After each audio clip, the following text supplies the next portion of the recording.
जय हिंद दोस्तों, वंदे मातरम।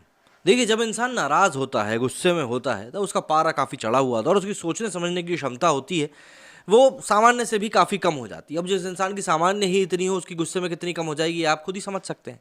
तो ऐसे में कश्मीर फाइल्स के कारण कई लोगों के अंदर नाराज़गी इस समय आ गई है। अब चाहे वो आम जनता हो कई जगहों की, या फिर कई बड़े बड़े नेता ही क्यों ना हो, सभी के मन में कुछ ना कुछ चीज़ें चल ही रही हैं। मतलब अभिनेता भी इससे अछूते नहीं रह पाए हैं।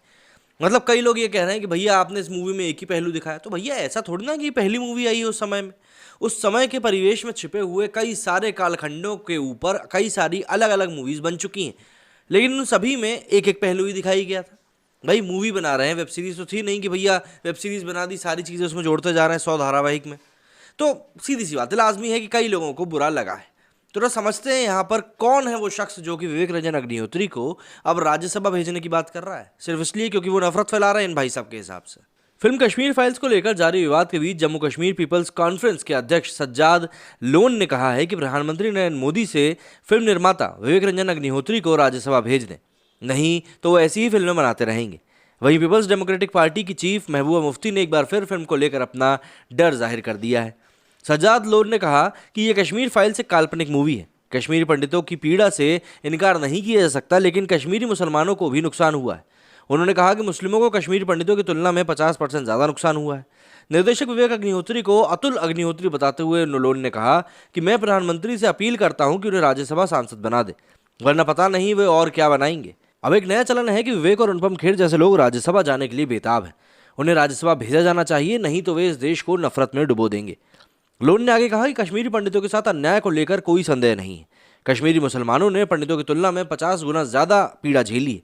आप सिर्फ एक समुदाय के दर्द को दस्तावेजीकरण नहीं कर सकते, हम सब इसमें एक साथ हैं। मैंने भी अपने पिता को खो दिया है।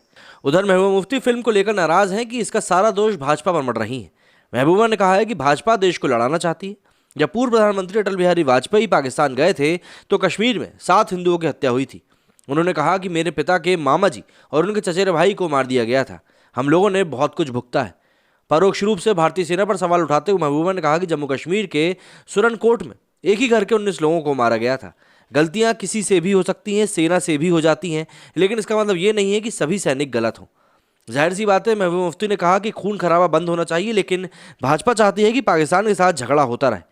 उन्होंने कहा कि ये हमेशा से जिन्ना की बात करते हैं, अब बाबर और औरंगजेब की बातें करने लगे हैं। महबूबा ने कहा कि सरकार कश्मीरियों को पाकिस्तान से लड़ाना चाहती है। इतना ही नहीं, देश में हिंदू और मुसलमान साथ ही साथ दलित और ब्राह्मणों तक को लड़ाना चाहती है।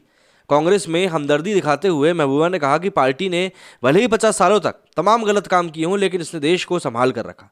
जिन्ना ने तो एक पाकिस्तान बनाया था, लेकिन भाजपा कई पाकिस्तान बनाना चाहती है। उन्होंने कहा कि ये लोग आज मुस्लिम बच्चियों को हिजाब पहनने से रोकते हैं, कल कहेंगे कि भगवा पहनो। ये लोग ये भी कह सकते थे कि तिरंगे की जगह भगवा लहराएं। महबूबा मुफ्ती ने बुधवार को ट्वीट करते हुए कहा था कि भारत सरकार जिस तरह कश्मीर फाइल्स को आक्रामक रूप से बढ़ावा दे रही है और कश्मीर पंडितों के दर्द के हथियार बना रही है, उससे उनकी मंशा साफ हो जाती है।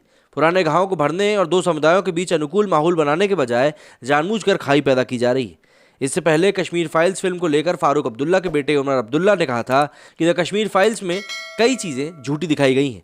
उस दौरान फारूक अब्दुल्ला जम्मू कश्मीर के सीएम नहीं थे, वहां राज्यपाल का शासन था। देश में वीपी सिंह की सरकार थी, जिसे भाजपा का बाहर से समर्थन हासिल था। अब यहाँ पर कई सारी बातें इन लोगों ने खुद ही बोलते बोलते कर दी हैं, लेकिन बात वही आ जाती है कि जैसे ही बात खुद के ऊपर आती है, कहीं ना कहीं ये लोग कॉशियस हो जाते हैं। मेरी स्टूडियो फिलहाल इतना ही। जय हिंद, जय भारत।